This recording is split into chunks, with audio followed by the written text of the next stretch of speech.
Welcome to Bark Dialogue, the podcast for people who want to truly understand dogs, improve animal welfare, and build safer, stronger relationships between humans and animals. If you care about what animals are trying to tell us, you're in the right place. And welcome back. Today we're talking about something deeply important for anyone who truly cares about dogs. Not just loving them emotionally, but protecting their long-term health, welfare, and quality of life. A major new report released jointly by the University of Exeter and the Nature Watch Foundation has uncovered serious failures in the way local councils enforce dog breeding welfare laws across the UK. And honestly, the findings are alarming. Because while the law technically exists to prevent the breeding of dogs with severe genetic disorders or extreme physical deformities, the reality is that enforcement appears to be inconsistent, fragmented, and in many cases practically invisible. So today we're going to break down what this report discovered, why it matters, how unhealthy breeding practices are still slipping through the cracks, and what needs to change moving forward. Let's start with the basics. Under UK law, licensed breeders are not supposed to breed dogs with traits that negatively impact their health or welfare. That includes dogs suffering from severe breeding difficulties, extremely flat faces, excessive skin folds, spinal deformities, eye abnormalities, and inherited genetic disorders. The goal is simple. Dogs should not be intentionally bred to suffer. Now, that sounds reassuring on paper, but according to this report, the actual enforcement of this welfare protection is shockingly weak. Between 2018 and 2025, local authorities across England recorded only 31 cases of non-compliance with core health regulations. 31 across the entire country. Even more astonishing, Scotland reportedly recorded 0 cases over 4 years. Now think about that for a moment. We continue to see widespread popularity of dogs with serious physical health problems. Dogs struggling to breathe, dogs unable to regulate temperature properly, dogs with chronic spinal pain, dogs requiring surgery simply to function comfortably. So the question becomes, are these problems truly rare? Or are inspections simply failing to identify and formally record them? The report strongly suggests it's the latter. Researchers found what they described as a postcode lottery in enforcement. Some councils performed thorough inspections, examined veterinary records carefully, and actively assessed breeding welfare standards. Others admitted they had no consistent methodology at all, meaning whether welfare laws are properly enforced may depend entirely on where the breeder happens to live. That's a huge problem, because animal welfare should not depend on geography. It should be standardized, evidence-based, and consistent nationwide.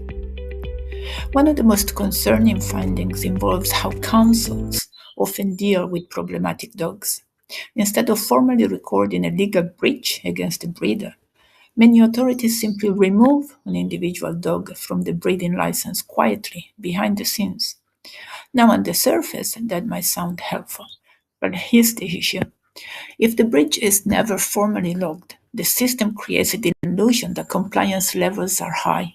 In reality, concerns may still exist.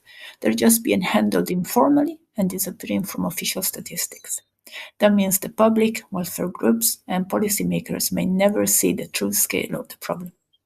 And without accurate data, meaningful reform becomes much harder. The report also revealed how limited the actual legal consequences have been. Out of those 31 recorded non-compliance cases in England, 17 resulted in license refusals. 6 involved license variations. 2 led to license suspensions. Only 2 resulted in criminal prosecutions. And incredibly, there were 0 license revocations. 0. Despite years of ongoing concerns surrounding extreme breeding practices. That raises serious questions about whether the current system is acting as a genuine deterrent, because laws without effective enforcement often become little more than symbolic. The findings also echo previous investigations by 4paws UK, which described dog breeding enforcement across the UK as inconsistent and fragmented. According to those investigations, license renewals exceed 95%, often functioning more like routine administrative approvals rather than rigorous welfare inspections. And perhaps most worrying of all, many councils reportedly lack inspectors with specialist animal welfare or genetic health training.